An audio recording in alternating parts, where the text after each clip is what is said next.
एक अधूरी मोहब्बत।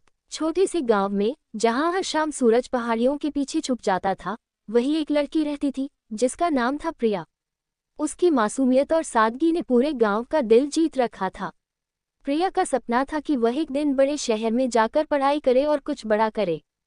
दूसरी ओर गांव का एक लड़का आर्यन, जो बेहद शांत और अपने काम में खोया रहता था। आर्यन गांव का सबसे अच्छा चित्रकार था। उसकी तस्वीरों में भावनाएं इतनी गहराई से बसी होती थीं कि लोग उन्हें देखकर खो जाते थे। एक दिन गांव के मेले में प्रिया और आर्यन की पहली मुलाकात हुई।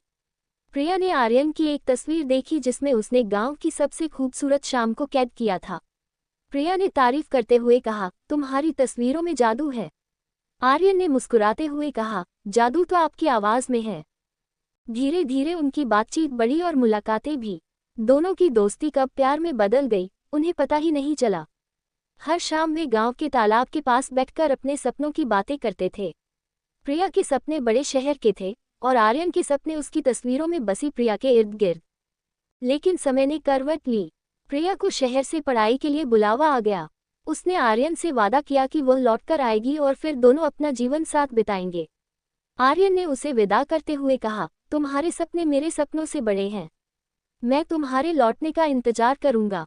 शहर की चकाचौंध में प्रिया ने अपनी पढ़ाई पूरी की, लेकिन वहां की जिंदगी ने उसे बदल दिया। वह व्यस्त हो गई और धीरे धीरे उसने गांव और आर्यन से दूरी बना ली। आर्यन हर दिन उसकी राह देखता, उसकी हर तस्वीर में सिर्फ प्रिया की छवि होती। कई साल बीत गए। एक दिन प्रिया गांव लौटी, लेकिन यह वो प्रिया नहीं थी जिसे आर्यन जानता था। शहर ने उसकी सादगी छीन ली थी। उसने आर्यन से कहा, अब मैं इस गांव में और तुम्हारी दुनिया में फिट नहीं होती। मेरा रास्ता अलग है। आर्यन ने उसे मुस्कुराते हुए कहा, तुम्हारे सपने पूरे हुए, यही मेरे लिए काफी है। प्रिया लौट गई, लेकिन आर्यन ने उसके लिए इंतजार करना कभी नहीं छोड़ा। हर शाम वह तालाब के पास जाकर उसे याद करता और अपनी तस्वीरों में उसकी छवि बनाता। प्रिया के जाने के बाद आर्यन की बनाई एक तस्वीर बहुत मशहूर हुई, एक लड़की जो तालाब के पास खड़ी है और उसके चेहरे पर उदासी है। लोग कहते हैं कि वो तस्वीर आर्यन के अधूरे प्यार की कहानी बयां करती है। और इस तरह उनकी मोहब्बत